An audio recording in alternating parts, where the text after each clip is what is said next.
This month we're talking about truth and the journey to infinity. That's what this month is about. So it's a continuation of last month, because I really want to hit home about the journey aspect of your path. The journey aspect, not just of your path, but the journey aspect of your everyday life. The journey aspect of how you experience your life. Later on today, I'm also going to cover, the different experiences of truth that you have on your journey.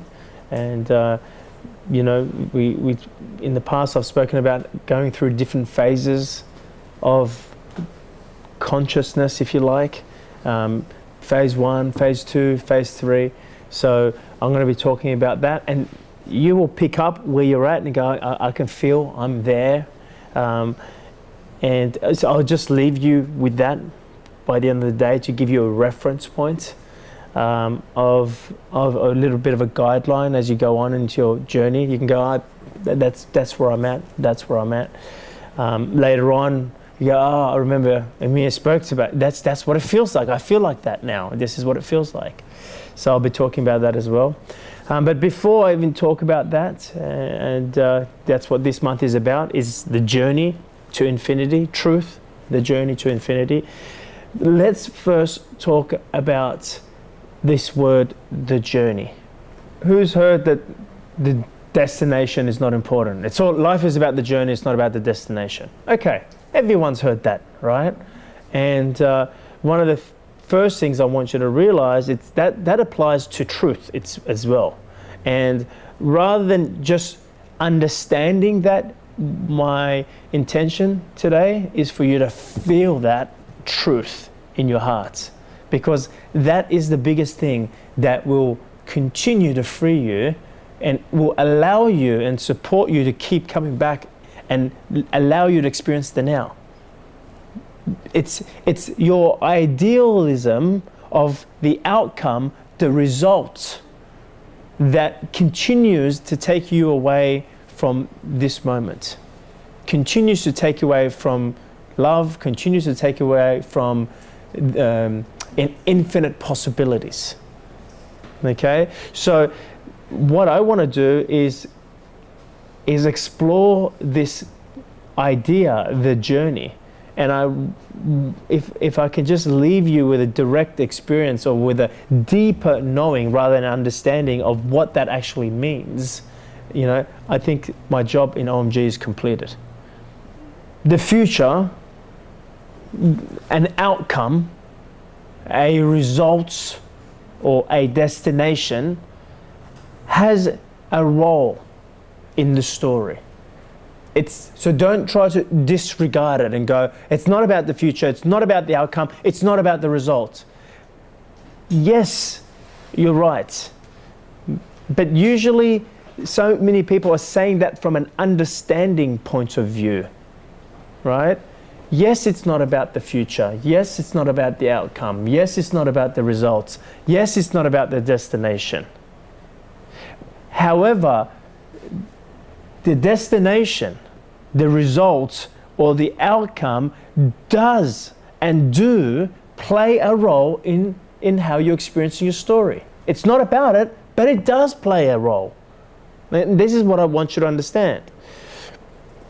And I would like to give you as many reference points as I can right now to allow you to understand or to know this at a deeper level before you walk away from today. There's a movie called Click. Anyone seen the movie Click? It's with Adam Sandler.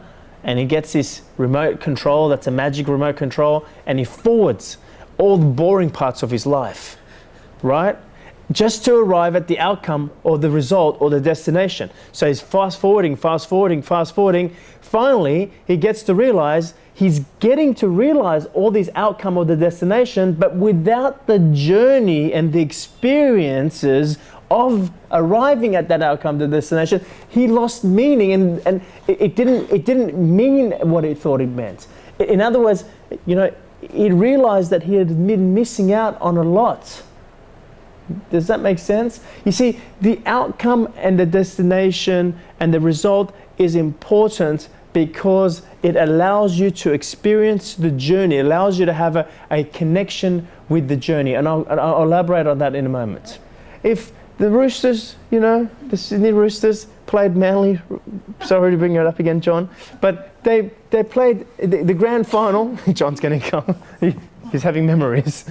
But if they played the grand final, you know, I know it was a long time ago, it was a couple months ago, but they played the grand final and they beat Manly. But the reason why that outcome or result meant so much was because of everything they have experienced along the journey before arriving at that point.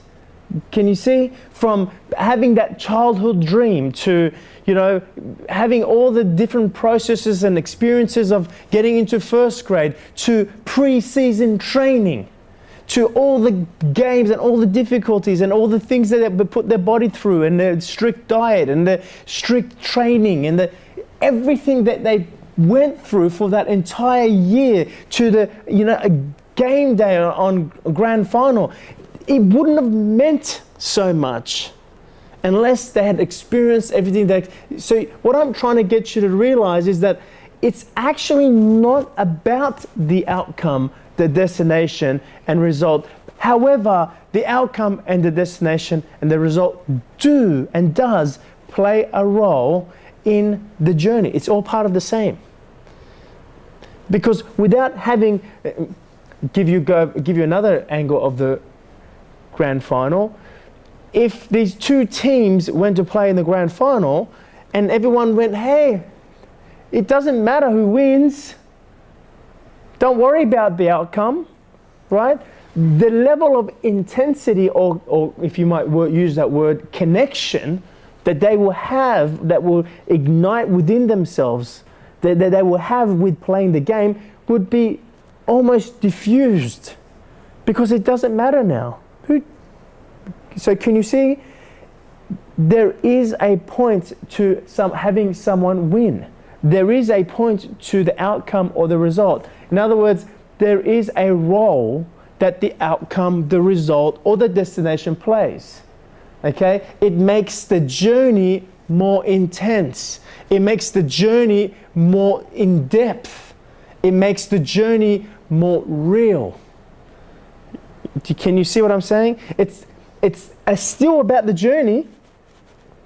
It's still about the moment. It's not about the outcome. It's not about winning. But the winning ignites the journey. It lights a flame in the journey. It lights a flame, a fire inside of you. You guys know I recently started flying again after 16 years. And I may have mentioned this to you in a previous OMG. And when I first started flying, my instructor looked at my logbooks and he was calculating and trying to help me determine how many hours or how much training or how much money that I need to put in to get to a point of where I was and to go further and actually get my license, right? So he's like, oh, you're probably going to need this many hours. You're going to put, and I said to him, you know what? It doesn't matter how many hours it's going to need, because I love flying.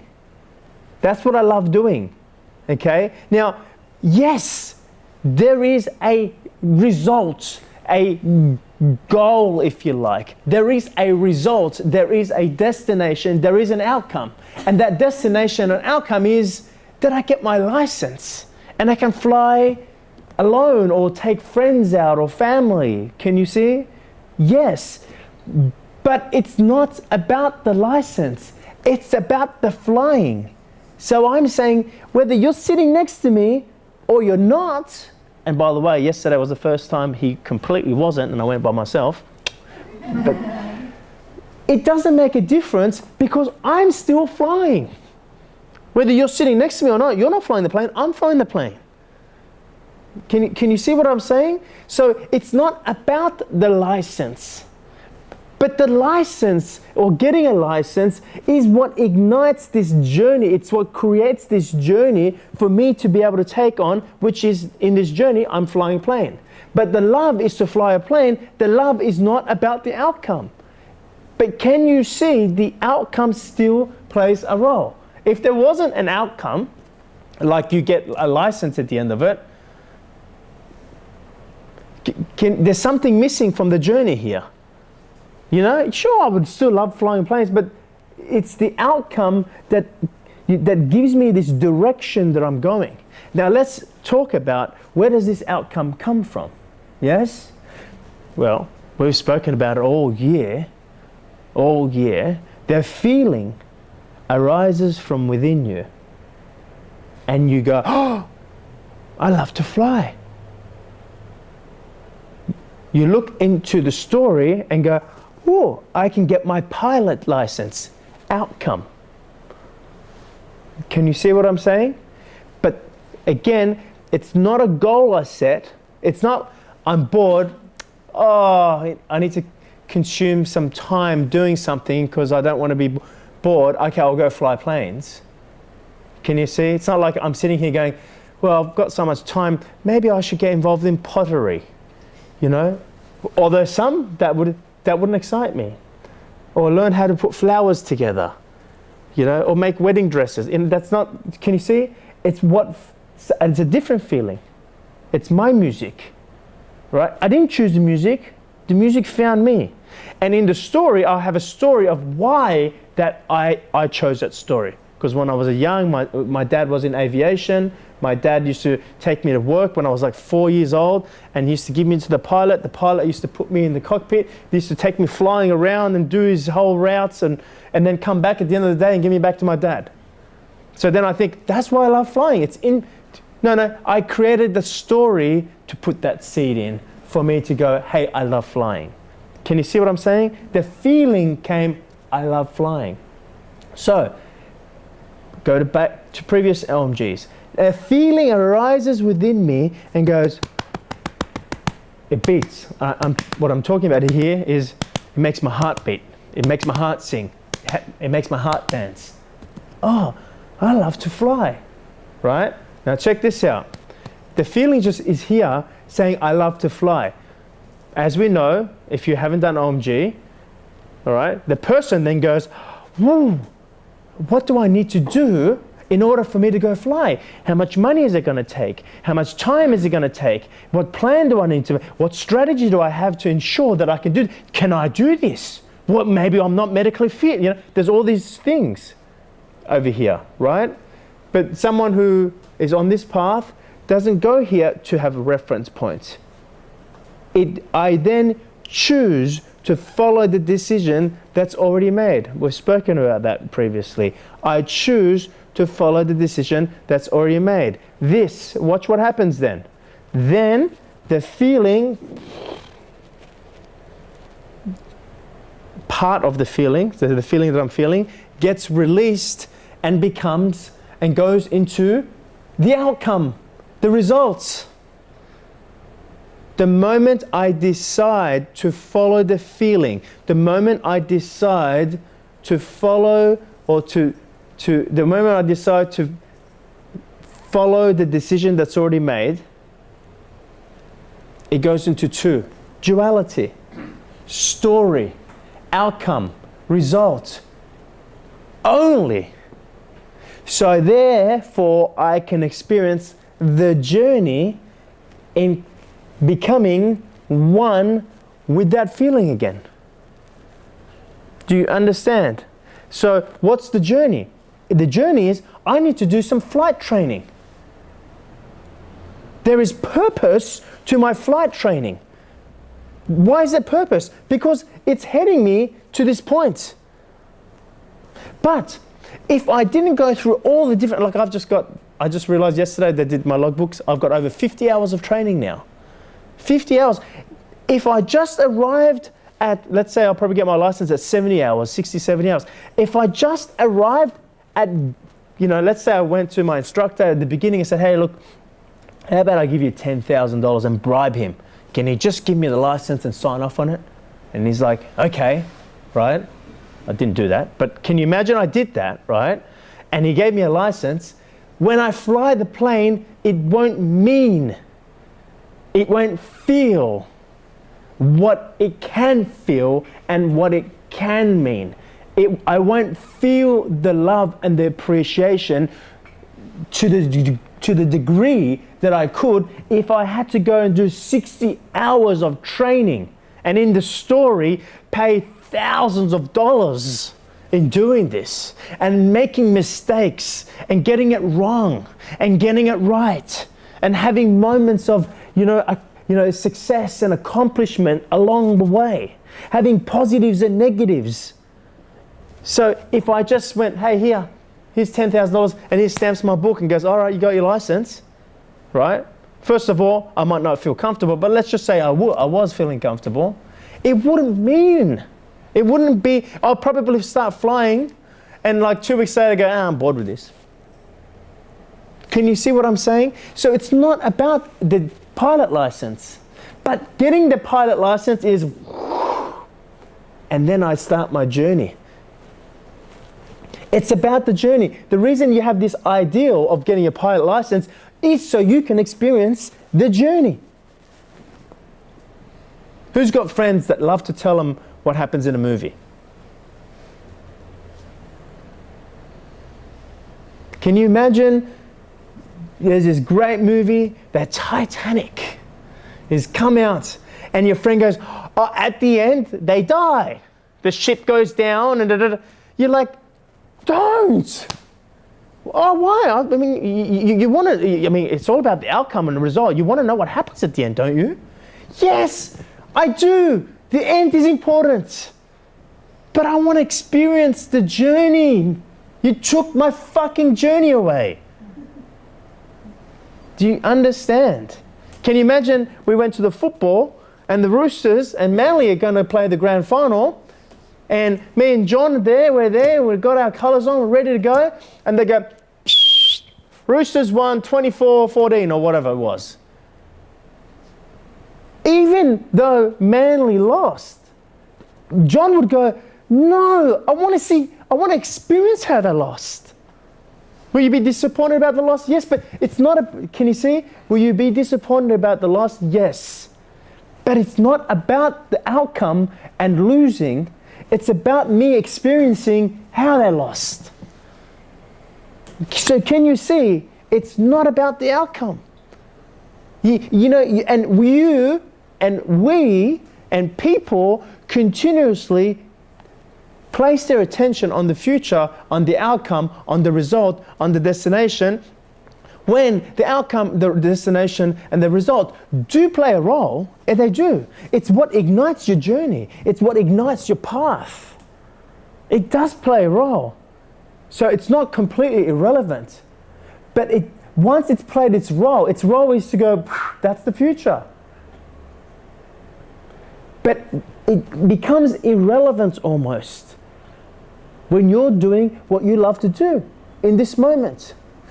I talk about this in Intuitive Warrior, and I say to people, who's ever experienced the moment where they have arrived at a goal or a destination, and the moment they arrived at the goal or the destination, they feel empty, and they have thoughts like, is that all?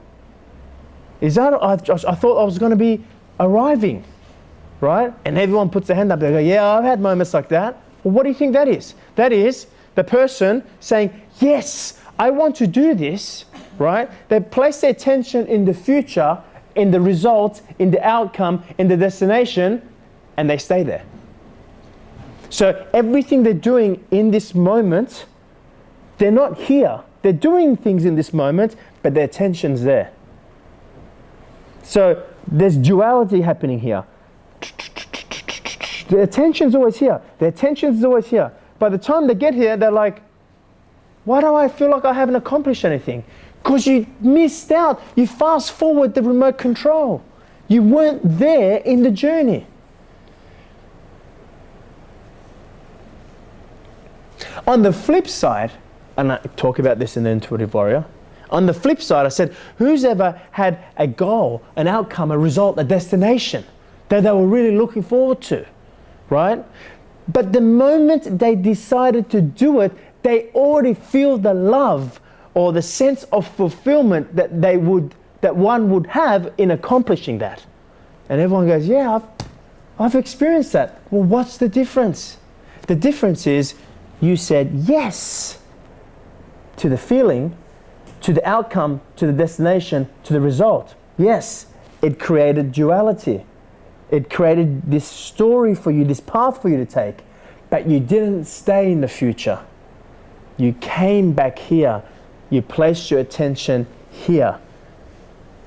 And you moved forward towards the outcome, towards winning the grand final, towards whatever it is, becoming a pilot. And because you were here, you already felt one with there. Because when you are here, you are one with the past and future. There is no past or future. In here, you're already one with it. So the person feels as though it's already done. And they're already feeling the sense of fulfillment one would feel when it's done. Some of you got kids, some of you don't. But one of the things that you love about starting families, I mean, why do most people start families? And after you start a family, what is it that you want for your children? You know, you want to be there and experience everything that comes with having that child. From waking you up in the middle of the night, to changing their nappies, to being there on their first steps, to being there when they fell over and bruised their knee, when they needed stitches, when they broke a hand, when they had their first kiss, when they, you know, can you imagine that all the things that we have? I mean, one of the outcomes or the results or the destination, I guess you want as a parent, is for one day you see your child graduating. You know, one day you see your child being happy and successful in doing what they love to do. In one day, you see your child having their own family. Being there one day to maybe see your child getting married. I mean, that is the outcome of the destination. Now, can you imagine you got pregnant and you didn't go through, let's say if you're a female that is, and you didn't even go through, you know, all the things that women go through in holding this child within you for 9 months. All the discomfort, all the pain. Can you imagine you didn't go through that? Can you imagine you were the husband and you weren't there to, you know, get slapped around by your wife because she's getting, you know, what do they say, hormones? Hormonal? That's what happens, right? Is it? Or am I just being... No, not sometimes. Yes, yeah. The guys say yes it is. The women say sometimes. So, but can you imagine you didn't go through when they had their first walk? Can you imagine you didn't experience what they experienced, and then suddenly you're there watching them getting graduated, and you're like, or you're suddenly watching them get married, or you're there the child of giving birth to their first child. Can you imagine you're there? What would that mean? It'd be like just entering into the cinema to watch a movie and you came halfway through and you're like, what happened? What's going on there? Who's that? That's your granddaughter. Oh. You missed out all the story. And when I say all the story, you missed out all the moments of the story, which is what matters. It's not the story itself, it's the moments. It's the moments that you have in the story. Can you feel what I'm saying to you? You don't want the outcome. You don't want the result. You don't want to come to the destination. You want to experience the path, what unfolds, the journey that takes place on the way to that outcome, result, or destination. However, the outcome, the destination, the results do play a role, because without the outcome, destination, and result, there would be no journey for you to experience. There would be no path for you to walk down. Can you see what I'm saying? I'm sharing this with you for one reason. Because it is the same. the same experience when you're on the path of truth. There is nothing more rewarding than coming to realize who you are. There is nothing more rewarding than experiencing the path of truth. Nothing. Think about all the different experiences you're going to have in your life, or you had in your life. Think about all the disappointments, the rewards, the appreciation. That nothing comes to this degree of appreciation, of love, of joy that you experience when you're on the path of truth.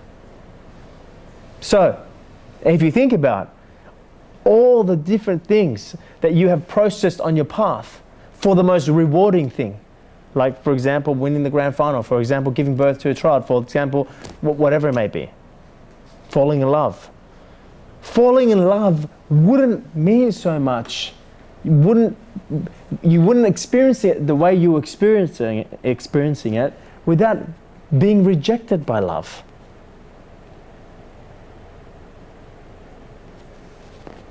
It's being rejected by love that opened you up to love.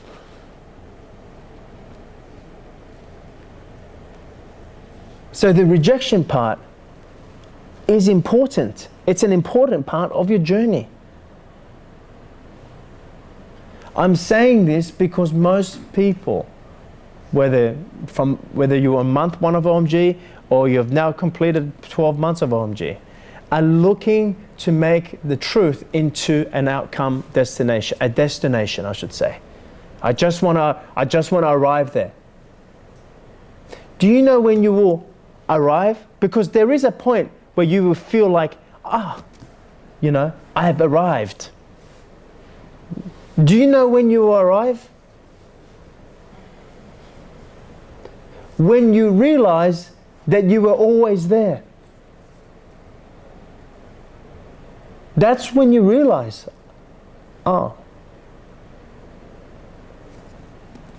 what I've been looking for was right in front of me, was underneath my nose. I was breathing it. I've always had it. It's always been with me. It's always been me. However, in order to arrive there, it's about the journey. It's about experiencing and the level of appreciation. When you imagine, you're looking for a treasure, you're treasure hunting, and you're looking for this thing. It's deep in the ocean somewhere. It's a ship, and you're just driven to find this treasure.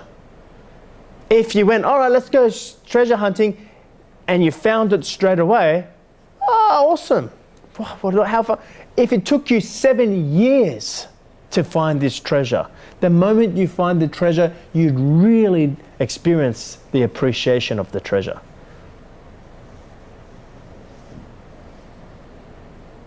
You have to experience your journey and experience your processes that come along in the journey to arrive at the point of realizing that you had always been there and what you were looking for was yourself. And it was always looking back straight at you. That's when you realize, I've arrived. Now, it's not about the outcome, although the outcome plays a role. It's important. The destination plays a role. It's important. Because without the destination, the result or the outcome, you wouldn't have the journey. But once you have this outcome, destination role, now you can experience the journey.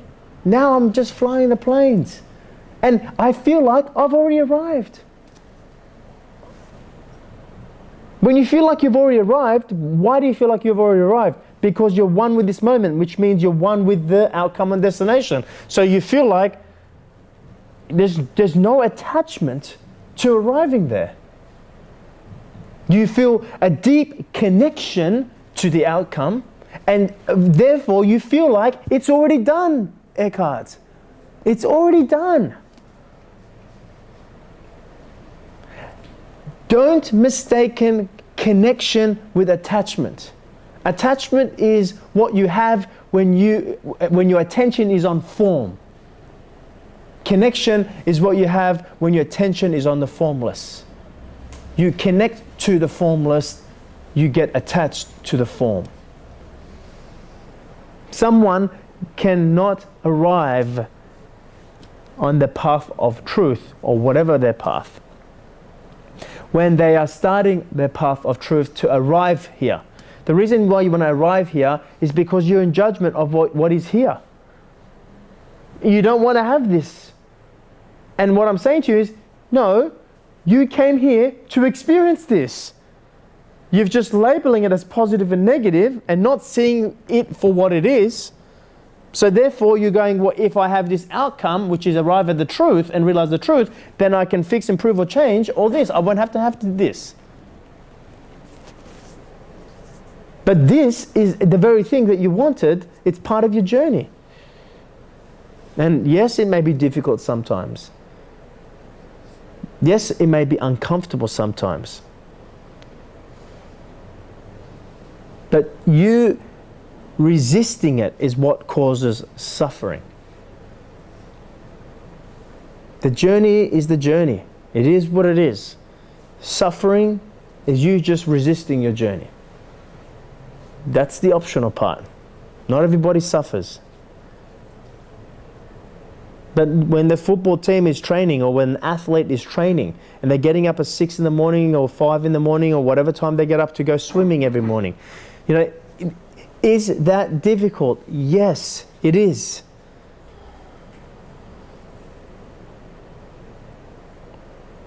But if they were resisting the difficulty, it causes them to suffer. But if they didn't go through all those processes, the destination wouldn't mean anything anyway. Imagine like suddenly, you know, no, you've just won the gold medal for high jump. If you didn't go through the training, it'll be like, yeah, woohoo! You know, you know, and it's not even about getting the gold medal. It's about what he went through to get to that point. The journey home, the journey to infinity, the journey to being infinite in the finite world. What's the finite world? The story. What's infinite? The moments of the story.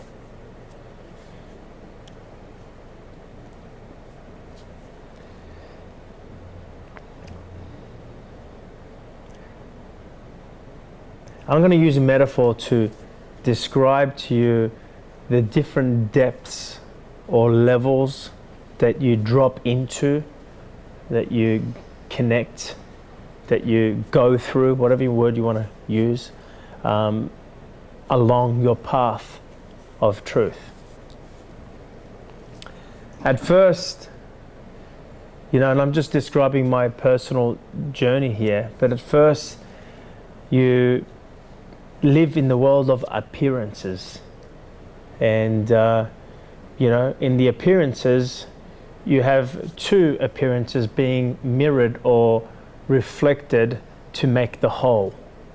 And the two appearances are light and the shadow. You experience both. You experience love and fear. You experience positive and negative. You're experiencing winning and losing. You know, there's two sides of everything. It's what makes it complete. It's the one energy manifested itself into duality. You know, I've most commonly referred to this as the phase one level of consciousness. At the phase one level of consciousness, you're skin deep. You're on the surface of the ocean. So if you're on the surface of the ocean, there's not much stillness. There's calm. On a calm day, there's stillness. On a rough day, there's roughness. It's both. You know, if it's calm, you experience the calmness. If it's rough, you experience the roughness. You're on the surface of the ocean. If it's misty, if the water's dirty, you experience the dirtiness. You know, if it's clear, you experience the clarity. So it's both. It's duality. It's the one energy manifests itself as two. So it's like the example that I give when I talk about the moon. You know, the moon is so bright, it lights up the entire ocean. You look at nighttime, you're like, wow, the ocean is all lit up. Look at all the light coming from the moon. It's just an appearance. There's an appearance that the light is coming from the moon, but it's not, because the moon is in complete darkness. There's no power in the moon. The power is coming from the sun, which is shining its light onto the moon.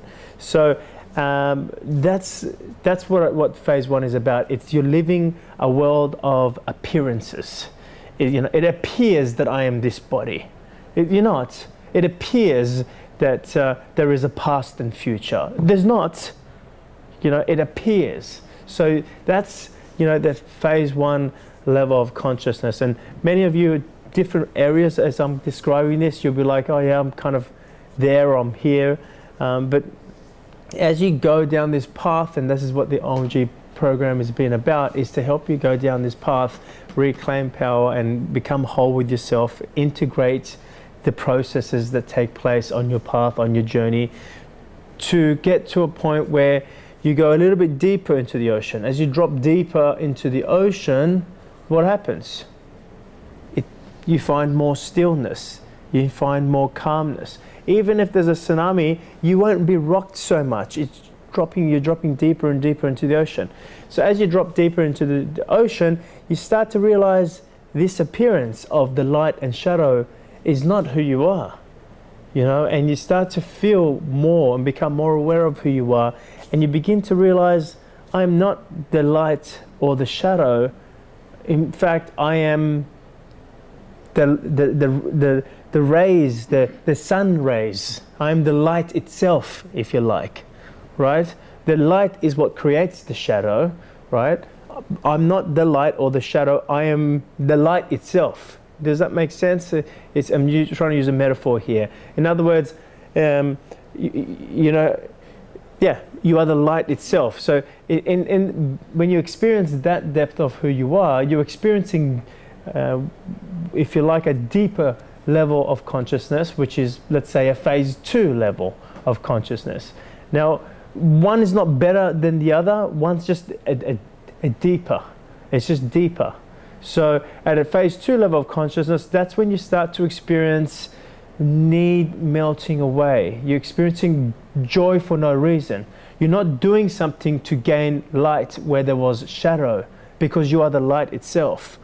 In a phase 1 level of consciousness, everything you're doing is ultimately driven to being loved, because who you think you are is sometimes loved, sometimes not loved. So everything you're doing, when you are experiencing love, it's about controlling it and maintaining it, because there's this other part of you, which is the shadow, right? When you're in the shadow, it's about gaining love. So that's when you're experiencing everything to be driven by agendas. You have ulterior motives for everything you do. And if you peel the layers of the onion back, the ulterior motive or the agendas are purely about being loved.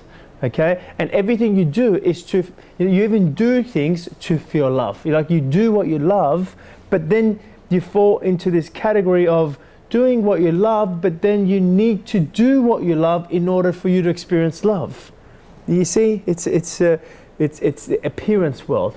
In the phase 2, you're experiencing yourself being love. So you don't need to do something in order for you to feel loved. You don't need to be a certain way in order for you to be loved. You don't need to do something with an agenda so someone will accept you or approve of you or have recognition or for you to experience love.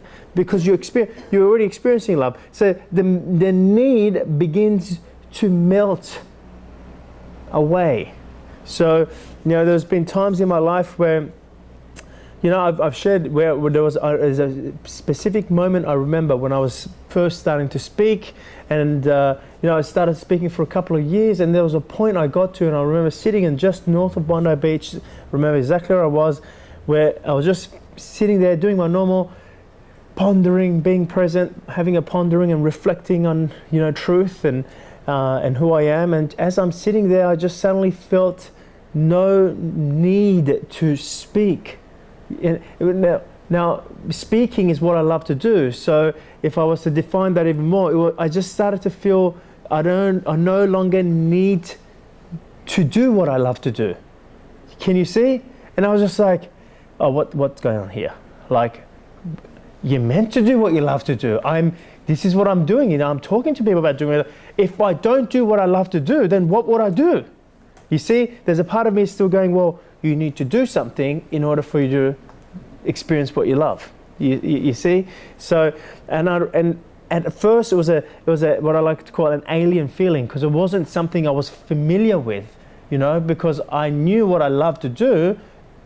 If there's no more need to do what I love to do, then what would I do? And would I still experience love?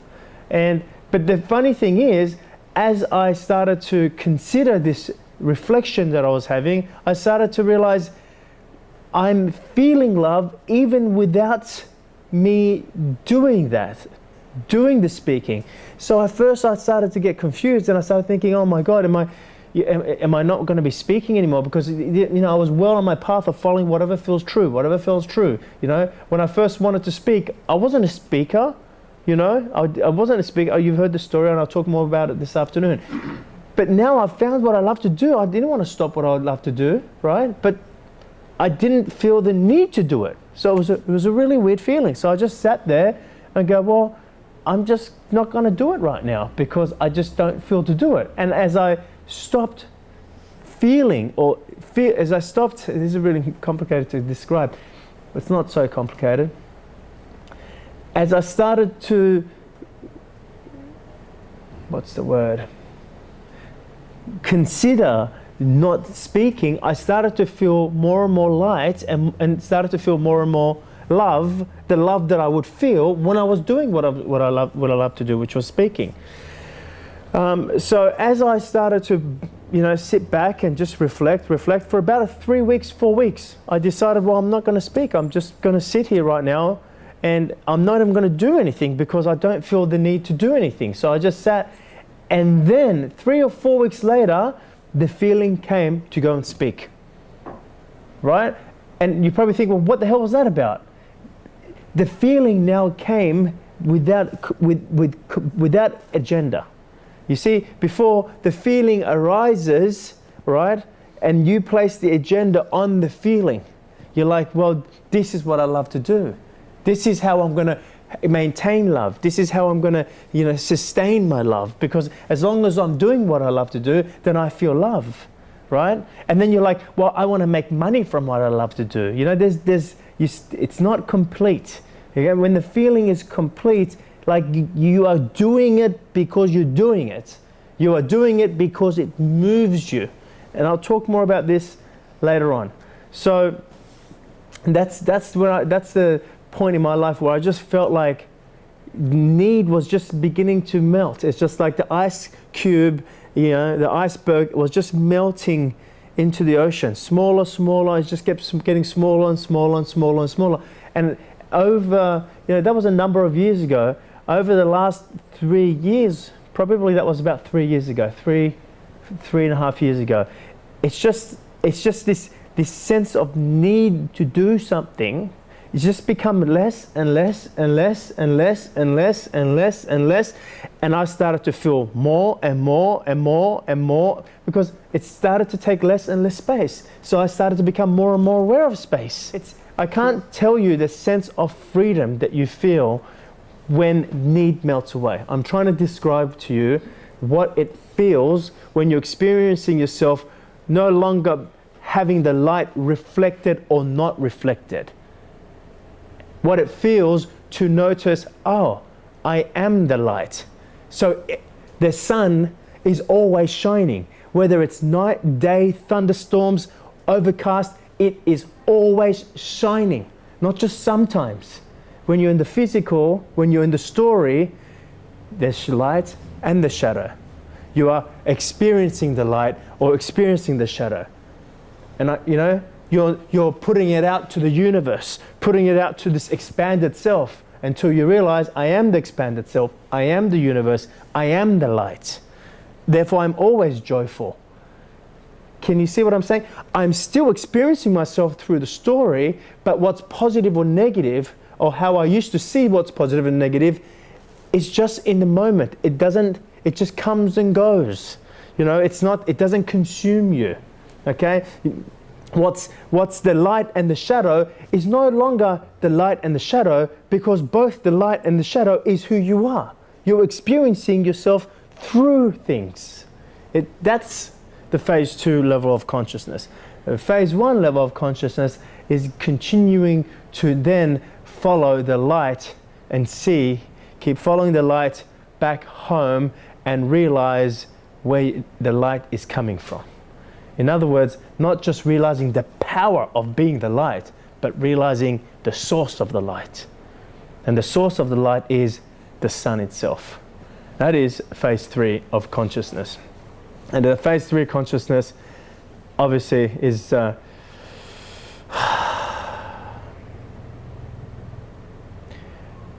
that's it.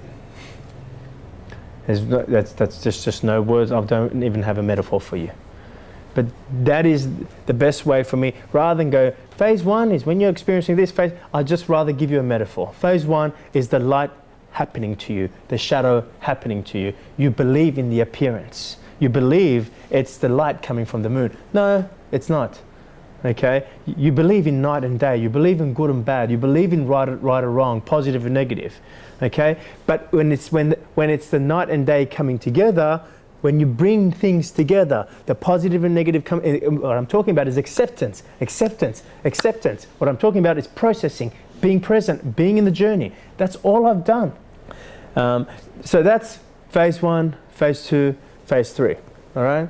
1 is realizing the source of the light. Phase 1, realizing that you are the sun. Phase 2 is realizing you are the light. At the phase 2 level, you just notice the biggest thing I can say, need just melts away. And you don't know why you don't feel the need to do anything. Your mind still might go, well, hang on, what about money? But like I said, by that stage, it's like the barking dog.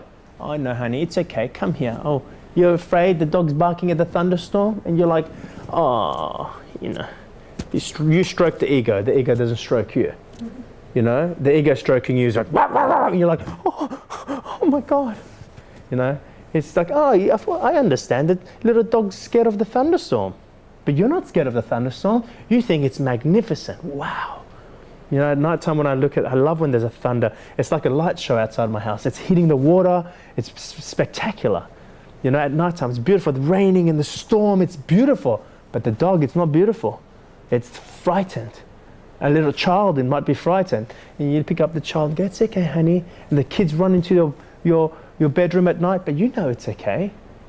You think it's a beautiful thing, thunderstorm. And that's what happens.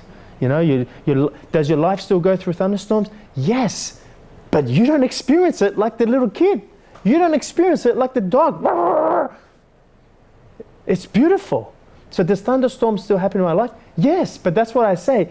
If you came with your same level of consciousness in my body, you'd be like, oh my God, there's massive thunderstorm. But it's not, it's like, wow, look at this thunderstorm. It's so beautiful. Why? Because the sun's still shining in the thunderstorm at night time, isn't it? You're no longer the thoughts. You are the sun, you are the light. So therefore, that's just part of the story. The part of the story is on this physical plane on earth, there is a thunderstorm, but you're the sun. So you're observing the sun and you're like, wow, look at the beauty I've created. I've created a thunderstorm in my life. That's the best way I could describe these 3 depths of consciousness. Okay? Now, the most important thing I could tell you next is about the transition points from going from phase 1 into phase 2 to phase 3. I want to talk to you about the transition points. Is that okay? Good. Okay, the transition points. Well, the first thing I can tell you about the transition points is that there is no transition points. Because, and let me try to describe this to you. Because the transition points, although there is one, there isn't one. It's like a mirage. You know, if you've ever seen a mirage in a desert or somewhere, like maybe you've seen someone watching a mirage in a desert in a movie or something. If you've ever seen a mirage, the mirage is showing that there's something coming up in the horizon on your path. There is water coming up ahead. There's a river, but it's just a mirage. It's not really there. Okay, so you're walking towards it, walking towards a mirage and going, there is definitely a transition point. I can feel phase 2. I can feel in your reflection. Suddenly, what used to be positive is no longer positive. What used to be negative is no longer negative. What used to cause you to cause reactions is no longer causing you reactions. What used to cause suffering. So you can feel the transition point coming because you're experiencing your life differently. Suddenly, you're starting to feel more and more expanded. Suddenly, you're starting to feel more and more love. You're like, I don't know why I feel different. I don't know why I feel more. So you can feel the transition point coming. Can you see what I'm saying? But it's a mirage. You will never notice yourself the moment you cross the transition point. But you will notice that you have crossed.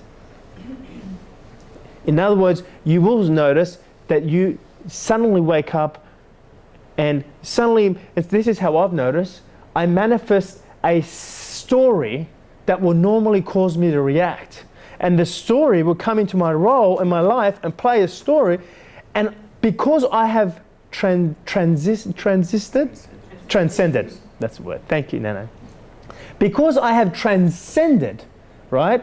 I no longer notice that I'm having a reaction to this. Can you see what I'm saying? So then the story kind of, me as my expanded self, I up the story a little bit.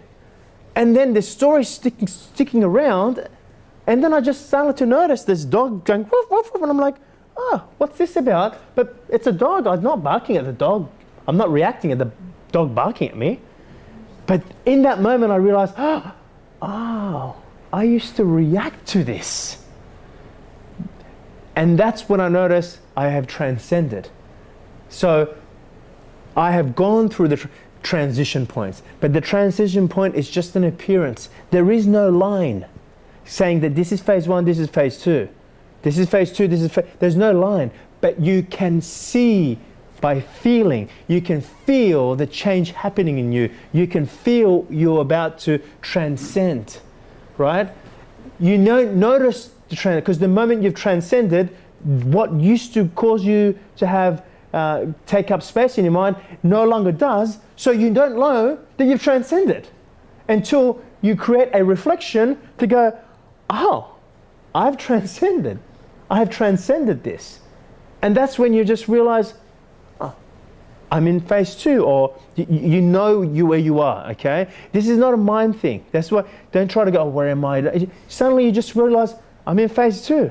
Like, and you just know that your life has just completely changed. Who you are has changed. Your realization of who you are has changed. How you respond, how you move, your ability, your will, everything's just changed. But you didn't do anything to change it. You just noticed it's changed.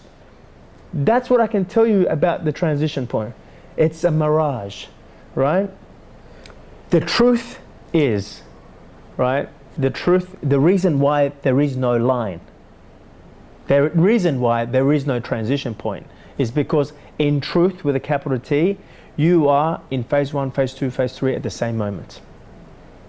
Can you see what I'm saying? It's just your awareness expands and you realize, oh, I'm in phase 2 now. Can you see? Before, your awareness was smaller and you could only realize you're on the surface of the ocean. And someone's talking about being at the floor bed of the ocean, where it doesn't make a difference for you in your life, whether there's a tsunami or there's complete stillness at the surface. There's this rough weather going on, but at the bottom, deep down the bottom, it's complete calmness, right? So the truth is, you are in all phases. That's why there is no line. Does that make sense? So I just wanted to get you to realize that as well. And by the way, how deep does it go? Infinitely deep. Infinitely. There's a point where you feel like you've arrived because all you're experiencing is the moment. So you don't longer feel like you need to be somewhere else to arrive. But the depth of that moment just keeps going deeper and deeper and deeper and deeper and deeper and keeps going deeper. My realizations or the space that I continue to feel gets more expanded, more expanded, more expanded. I mean, it's infinite. It just keeps going. That's why sometimes people say, well, you'll never arrive, right? In the story, you'll never arrive. In the moment, you have arrived. But the moment keeps getting bigger and bigger and bigger and bigger. You keep going deeper and deeper and deeper. I'm just going deeper and deeper and deeper. But I feel like I already am there, so therefore I'm not trying to be anywhere. But I do notice I'm still falling deeper. I'm still feeling more and more space. It just, can you see? That's the best way to describe it, right? Again, if you go back to what I just described in the journey and not the destination, it's the same thing.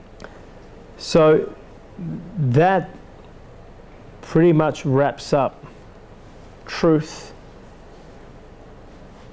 the journey to infinity. Now what I would like to do is to share with you exactly what you've just led me to, which is what I have done, what I feel has been the most valuable or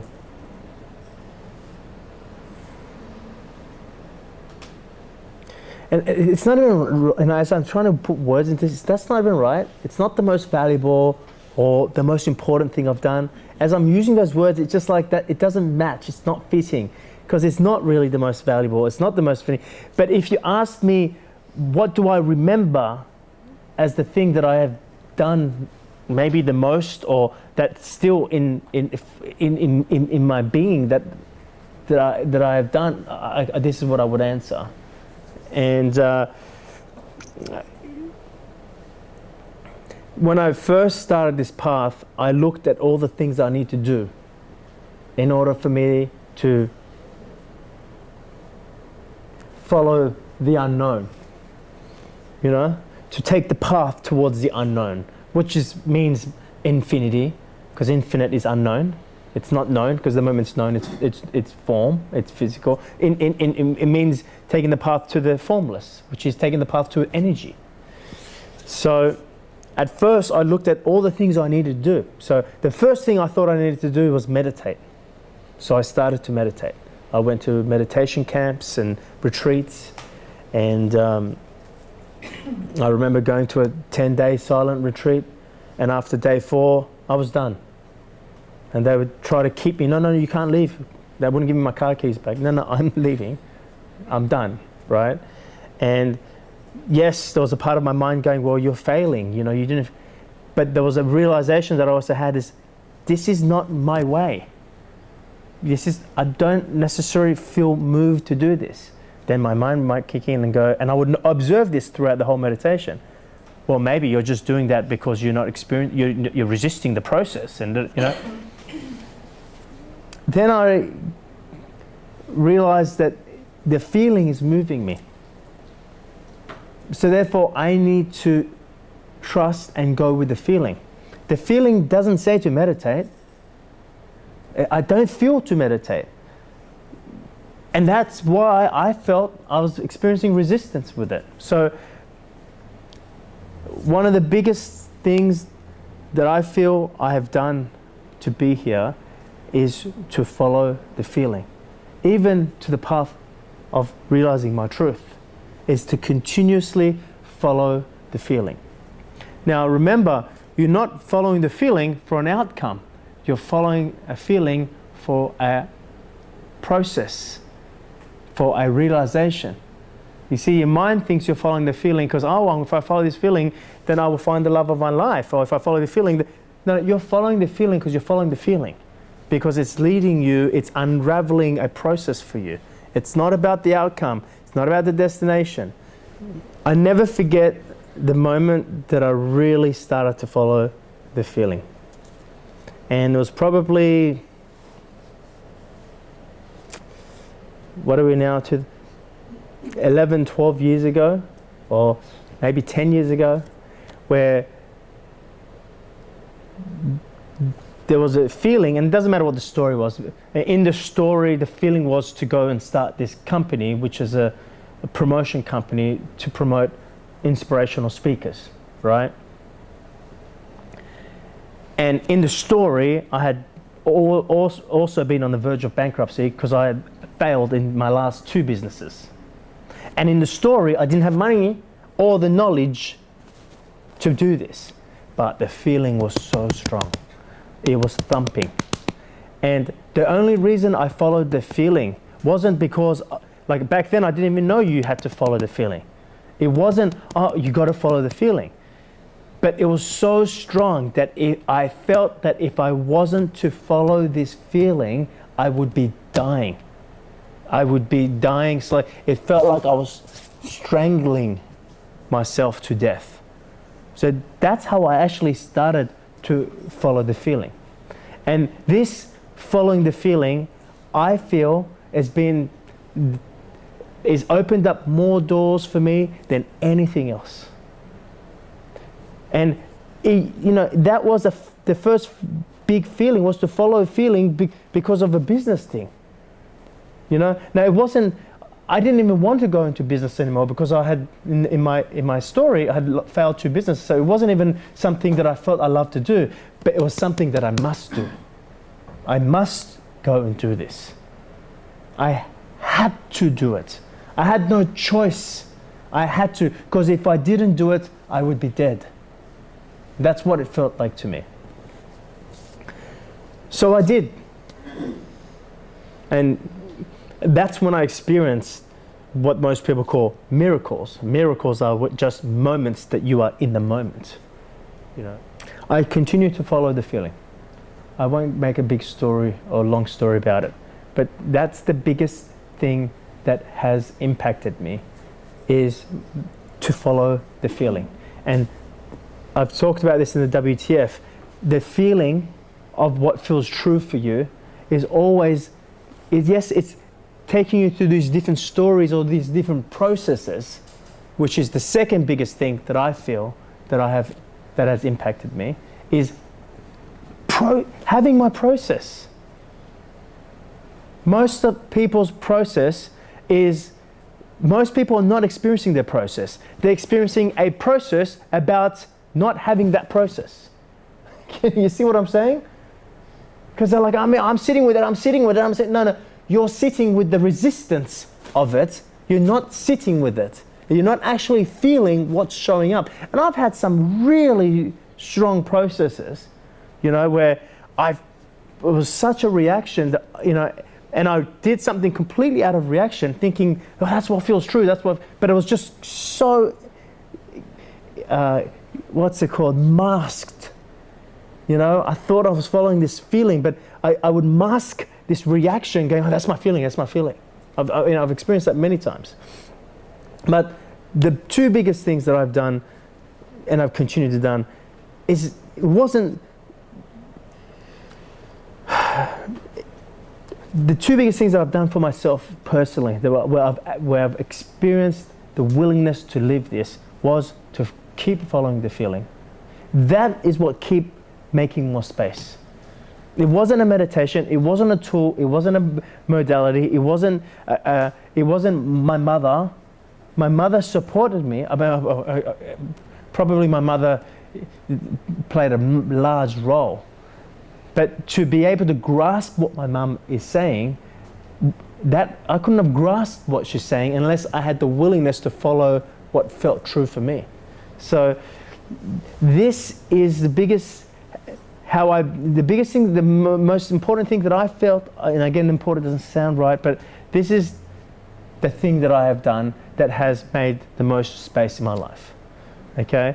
Besides being present, besides, keep placing attention on the truth and all the kind of things that we've spoken about over the last 12 months, the thing that has moved me the most, the things that has made me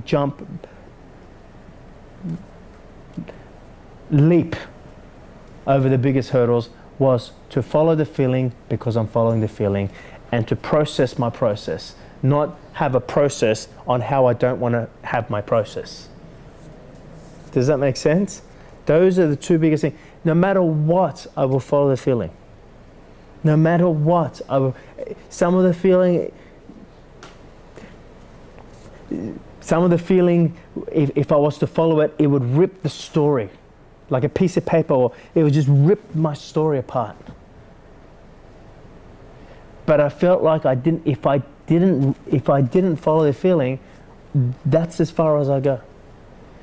And to this day, it's become easier and easier and easier to follow the feeling, where in the past, the moment I wanted to follow a feeling, I felt the hurdles that was said, you can't follow the feeling. And what are the hurdles? The story. My comfort, the comfort that I have today in following my feeling is reflected in my story, in how comfortable it is to follow the feeling. Back then, the discomfort I had in following my feeling was reflected by the discomfort that I would see in my story, i.e. the hurdles that I would see in my story in being able to follow my feeling. My feeling is leading me through this wall. The wall is a hurdle. I'm looking at the wall going, no, I can't get over this wall. There's a wall here. It's not possible, right? But that wall is there because I have discomfort in following the feeling. Why do you have discomfort in following the feeling? Because there's no why. There's no logic. There's no tangibility. There's no proof of where that feeling is leading you. Forget about where it's leading you in the story, because you think it's about the story. Well, I don't have the money, I don't have the time, I don't have this, what will people think, and what if it doesn't happen, what if I fail, what if I get rejected? Forget about the story, because that's just a reflection of really where the feeling is taking you. That's what it's really about. And what you're really afraid of is the feeling and where it's taking you. And where's it taking you? It's taking you to the unknown. It's taking you back to yourself, back to infinite. So every time I've followed the feeling, it has drawn me closer to who I am. And therefore, the feeling arises, when the feeling arises, it feels like there's space. The moment I follow the feeling, the space comes into my life. That is the greatest thing I've done. And then if I had to have a process in following the feeling, or if I had a process generally in my life, I would allow myself to experience it. I wouldn't try to disguise it. I wouldn't try to hide it. I wouldn't try to put it under the rug. I wouldn't try to fix it, improve it, or change it, or get rid of it. I would process it.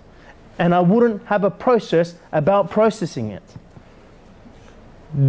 Those are the two things I have done.